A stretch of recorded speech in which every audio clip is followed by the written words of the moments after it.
escutei 3 testemunhos de pessoas que, desde quando começaram a participar aqui, se converteram, se transformaram, foram curadas, se tornaram pessoas melhores. Cito um como introdução da nossa conversa, da mensagem desta noite. Alguém que vivia profundamente doente, os resultados de exames estavam todos alterados, porque tinha muitos problemas familiares e, claro, ia somatizando e acabava ficando doente, o tempo inteiro, a vida inteira doente. E um dia alguém disse, vai naquela missa, quarta-feira eu vou te levar. E desde o dia que ela pisou aqui, até hoje ela não ficou mais doente. Os problemas familiares continuam, mas ela aprendeu a lidar com os problemas. Eu fico muito feliz quando ouço isso, porque de fato essa é a nossa missão, é a missão da Igreja Católica. Ela existe para isso, para transformar vidas, para ajudar as pessoas a ressuscitarem, a viver em constante processo de Páscoa, de renovação. Eu me tornei padre também para isso, para deixar as pessoas melhores, para ver as pessoas felizes, porque esta é a vontade de Deus para todos nós.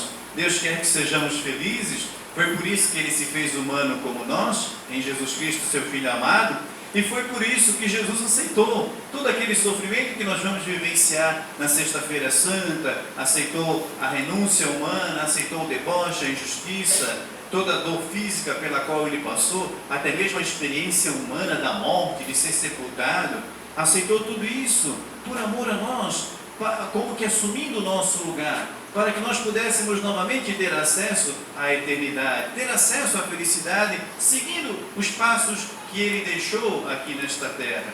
Mas acima de tudo, para que nós também pudéssemos chegar no domingo da Páscoa, para que nós pudéssemos ressuscitar, depois que virarmos pó, como simbolizamos aqui na imposição das cinzas, mas mais do que isso, para que possamos ressuscitar constantemente, diante das mortes que a vida nos oferece, diante das violências deste mundo, diante das coisas que acontecem dentro de nossa cabeça, do nosso coração, que nos colocam numa situação de não vida. Então precisamos constantemente de renovação, precisamos constantemente de ressurreição.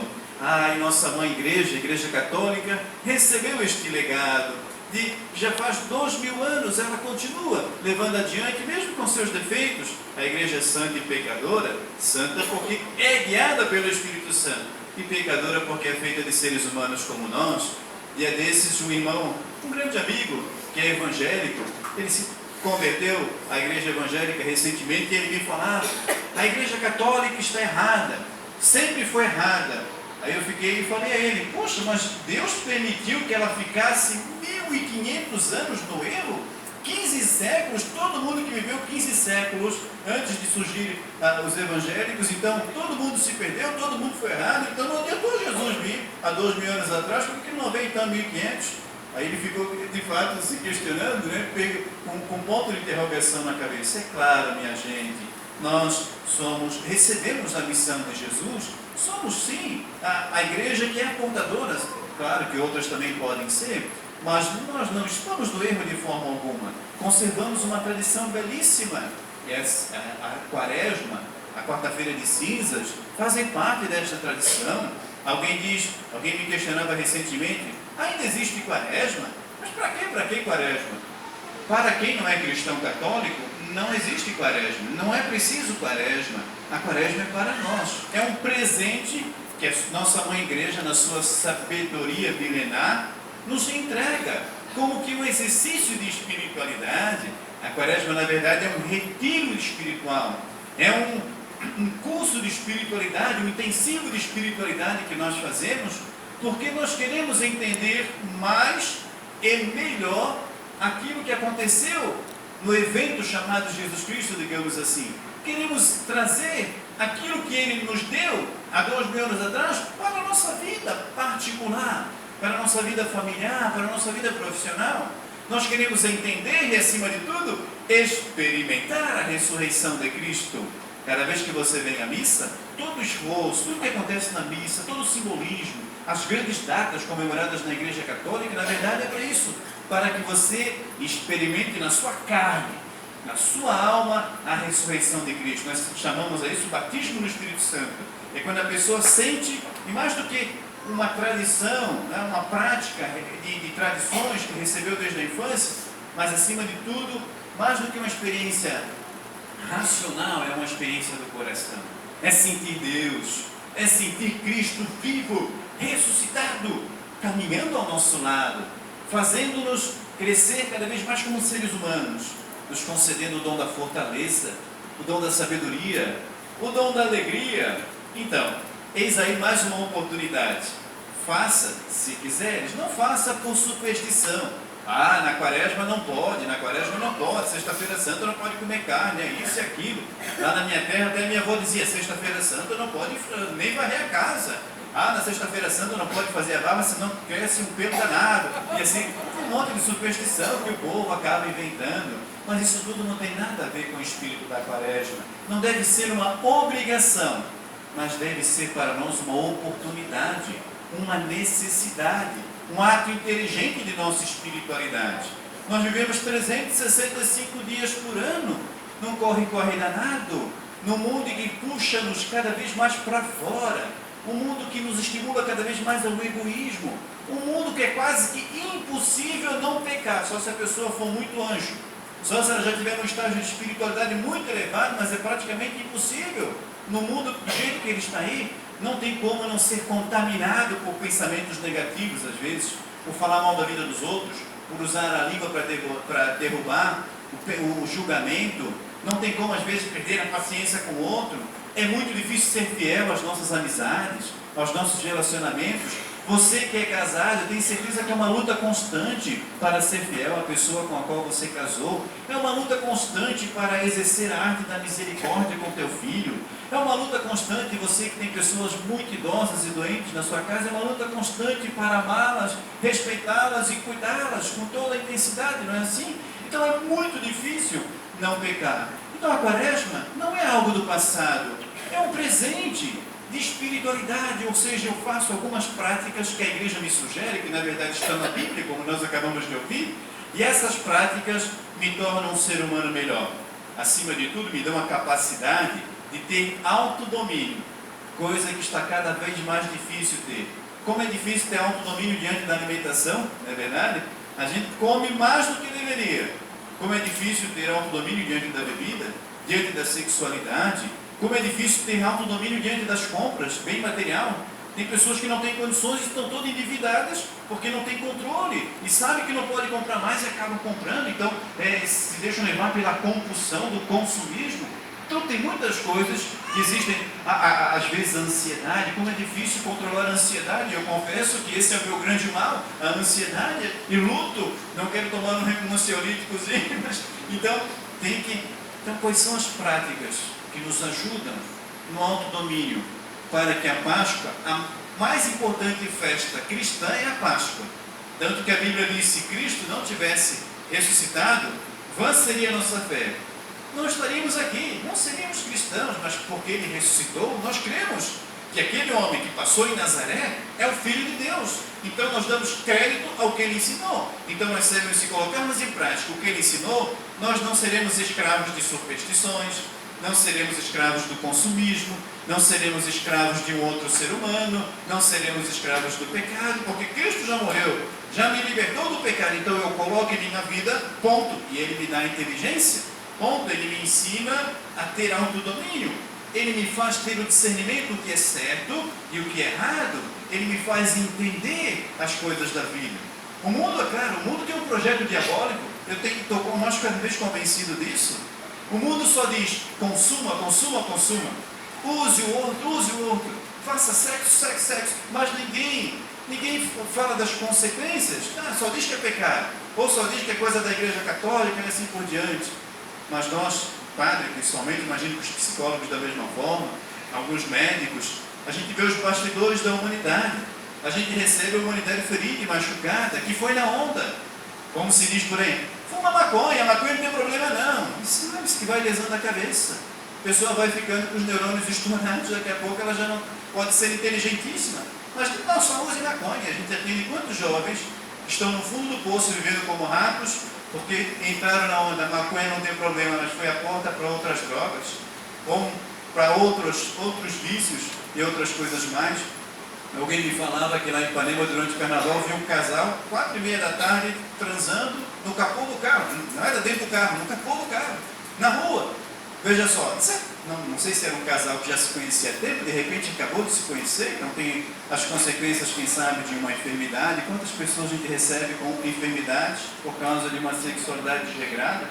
Eu estava fazendo um estudo esses dias, e vou aprofundar, depois eu falo melhor sobre isso, como você numa relação com o outro, relação afetiva, sexual, o quanto você transmite ao outro espiritualidade, o quanto você transmite ao outro energia.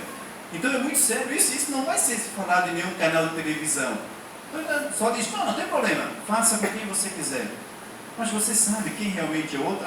Tira aqui a parte física da questão de doenças, mas a parte espiritual mesmo. Tenho certeza que quando dois corpos se entregam, há uma comunicação das almas. E como está a alma daquela pessoa? Isso não se fala para a juventude. Por isso que a igreja fala de amor. Não é que a igreja retrógrada falando não faça. Pelo contrário, a igreja católica diz sim, faça. Em nome do amor. Santo Agostinho dizia, ame e faça tudo o que quiseres, mas com amor. Porque o amor é que nos dá essa capacidade de elevação da alma. Nós temos um espírito dentro de nós. O mundo não diz isso. O mundo diz que temos um corpo, que pode ser usado de qualquer forma. Os bens materiais podem ser usados de qualquer forma. Mas a energia daquilo que eu pego, daquilo que eu toco, daquilo para o qual eu me entrego, daquilo que eu invisto, os meus sentimentos, o meu corpo, é por isso tanta gente frustrada. Por isso tanta gente pensando em suicídio, tanta gente angustiada, porque se sente, quem sabe, usado. Quantas pessoas eu ouço, padre, eu queria tanto ter uma família, mas está cada vez mais difícil. Porque o outro só quer me usar, é a lógica Big Brother. Eu te uso, depois te coloco no paredão, porque você não me serve mais. É o mundo do descartável. Então a quaresma é um toque na alma, meu irmão. Não é que você seja proibido de fazer nada. Pelo contrário, você é estimulado a viver. Você é estimulado a amar. Você é estimulado, a Igreja Católica diz, sim, vai ser feliz, meu filho. Ninguém é obrigado a fazer quaresma, como eu disse. Mas é uma proposta. É uma mãe, a igreja é uma mãe que diz, filho, olha aqui o que eu estou te propondo. O filho pode dizer, não quero saber disso, é coisa do passado, não quero mais saber. Ou o filho pode dizer, não, minha mãe tem sabedoria. Minha mãe já tem uma história de vida. Eu vou colocar em prática o que ela está a me ensinar. E onde a mãe igreja descobriu isso? Na Sagrada Escritura. Então, durante a Bíblia, durante a quaresma, esses 40 dias, a igreja nos faz uma proposta de usarmos 3 instrumentos para subirmos um pouquinho mais na vida. Existem aqui algumas montanhas. Existe lá, por exemplo, lá o Pão de Açúcar. De vez em quando você vai lá e vê pessoas escalando o Pão de Açúcar. A pessoa pode simplesmente jogar uma corda lá em cima e se ferrar toda para subir naquela corda sem instrumento nenhum. E ela vai correr um grande risco de cair lá de cima e quebrar a cara. Mas nós sabemos que hoje houveram uma série de estudos, existem instrumentos que facilitam muito bem a escalada do Pão de Açúcar. E eles botam uma série de equipamentos e estão mais seguros. E sobem com mais facilidade, às vezes ficam lá parados, olhando a vista, não é assim? Então, dá para subir ao céu usando instrumentos, ou quem sabe arriscar não usar nada, e quem sabe não chegar lá em cima e quebrar a cara e cair para o inferno. Então, os 3 instrumentos da escalada desse rapel rumo ao céu. Olha que lindo isso! Eu vou escrever um livro? Foi uma inspiração? Rapel rumo ao céu, vou escrever. Marca aí para mim, tá filmando aí? Tá. Eu vou escrever depois, chegar em casa, eu vou aprofundar melhor isso. Rapel rumo ao céu. Não, vai ser um título original, né? Poxa, nunca ninguém pensou isso. Então, o nosso rapel da quaresma, e já termino, para chegarmos no domingo da Páscoa mais elevados, mais no topo do sucesso, mais no topo da felicidade, mais inteligentes, mais sarados, mais tranquilos, enfim, mais tudo. A primeira coisa, deixou bem claro ali, ele falou no jejum, né? Quando fizeres jejum, né? Não fique se exibindo por aí, dizendo, estou fazendo jejum, não, mas faz em silêncio. Assim como a segunda prática, a oração, e a terceira, a caridade. Então, jejum, oração e caridade. 3 coisas para fazermos um pouco mais na quaresma, que vale a pena. São exercícios de autodomínio, repito. Exercícios de espiritualidade. No final da quaresma, se você tiver praticado os 3, ou pelo menos um dos 3, pode me procurar. Eu tenho certeza que você vai dizer, padre, eu estou melhor. Se você não estiver mais elevado e tiver praticado, eu te dou um sorvete de presente. Tá? te dá uma bala, alguma coisa desse tipo. Então, pratique o jejum. É uma coisa que parece ser antiga, mas tem um poder danado, exatamente sobre o autodomínio no corpo. Eu gosto muito disso, sou viciado nisso, mas eu que domino isso. O cigarro é um pequenininho desse tamanho, né? Mas ele domina um ser humano desse tamanho. Então eu fico, a pessoa pode dizer, eu te domino o cigarro. Vou ficar 40 dias sem te usar. O dinheiro, chega uma hora na vida que a gente tem que perguntar quem é que manda em quem? É o dinheiro que manda em você ou você que manda no dinheiro? Nos bens materiais, da mesma forma, meu pai perdeu boa parte da nossa família porque ele tinha um Fusca todo velho, todo acabado, e o Fusca para ele era um espetáculo da natureza. Ele vivia paparicando, ele lavava o Fusca todo dia. E ai de nós se entrasse com o pé sujo no Fusca. Cansei de apanhar tapa na cabeça. Ô guri, vai limpar esse pé, vai entrar no Fusca, veja só. Então, não é a quantidade de bens, mas é o apego ao bem. Às vezes pode ser um Fusca, ou pode ser uma BMW, não importa, é a relação com que você estabelece. Quem é que domina a sua vida? Seu bem? Aquela casa que você tem é para usufruir com a tua família, com os teus amigos, aquela casa de praia, o teu dinheiro e assim por diante, para dar qualidade de vida? Ou você é um escravo ganancioso que quer cada vez mais? Então, 40 dias dizendo dinheiro, aí fica quietinho, eu que domino aqui, não, meus bens materiais, botar a serviço da minha família, abrir a minha casa para acolher outras pessoas, convidar o pessoal da igreja para fazer uma oração na minha casa, enfim. Então, o jejum pode passar por aí. É um exercício, então 40 dias, meu Deus, sem ver televisão. Tem certeza que você vai ser melhor? Ainda mais a nossa televisão ligando, só tem sangue, né, na verdade? Meu Deus, mataram um ali, bala perdida, morreu uma criança, meu Deus, aí você fica deprimido? Por 40 dias, só selecionando, quem sabe, na internet as melhores notícias. Vai chegar na Páscoa mais leve, mais otimista, mais positivo. Eu tenho pessoa que faz faxina aqui na minha casa. Eu a conheci quando eu cheguei aqui no Rio de Janeiro. Quando eu cheguei no dia 10 de setembro de 2013, eu fui me hospedar num quartinho alugado ali na rua, não importa a rua Colina, ali no Jardim Guanabara. E aí conheci essa pessoa que fazia faxina naquela casa. É uma casa grande, com 3 quartos, suíte, enfim.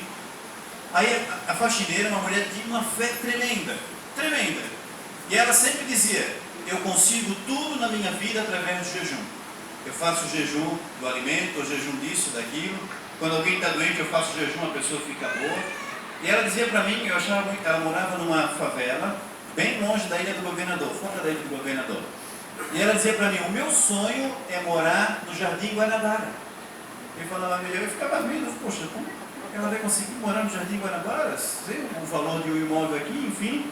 E ela fazia jejum e depois eu vim para cá, eu convidei, poxa, 15 dias vai lá fazer faxina na minha casa e ela continua com o jejum. E dia desse ela chegou ali, eu ofereci café, ela falou, não, hoje eu estou em jejum, porque eu estou rezando por uma amiga minha que tem câncer, estou oferecendo meu sacrifício por ela e eu vou conseguir. E ela me contou, olha o que aconteceu. Ela fez jejum naquela época do sonho dela, morar no Jardim Guanabara. Eis que a dona daquele apartamento, uma senhora separada, não vivia sozinha, aí aluga quartinho para as pessoas, ela comprou um apartamento na Barra da Tijuca, ela chama a faxineira e diz, olha, vamos fazer um acordo, você fica morando no meu quarto, eu dou meu quarto de suíte para ti, para você administrar aqui as minhas... Então veja só, ela virou a dona do apartamento, e ela veio todo dia com alegria, realizei meu sonho, eu moro no Jardim Guanabara. Está vendo? Para Deus nada é impossível. Mas por que isso, padre? Porque quando eu faço um jejum da língua, do olhar, da comida, seja do que for, da lida com os bens materiais, eu estou, na verdade, fazendo um exercício espiritual. Então, eu vou estar constantemente lembrando, por exemplo, vou ficar 40 dias sem tomar cerveja. Eu estou citando um exemplo, né? Não é o meu caso. Cada vez que eu sentir vontade de tomar cerveja, eu vou lembrar de Deus. Vai ser, na verdade, uma oração. Olha que coisa poderosa. É uma dica. Faça se quiseres. A igreja, na sua sabedoria, nos propõe para que tenhamos ressurreição.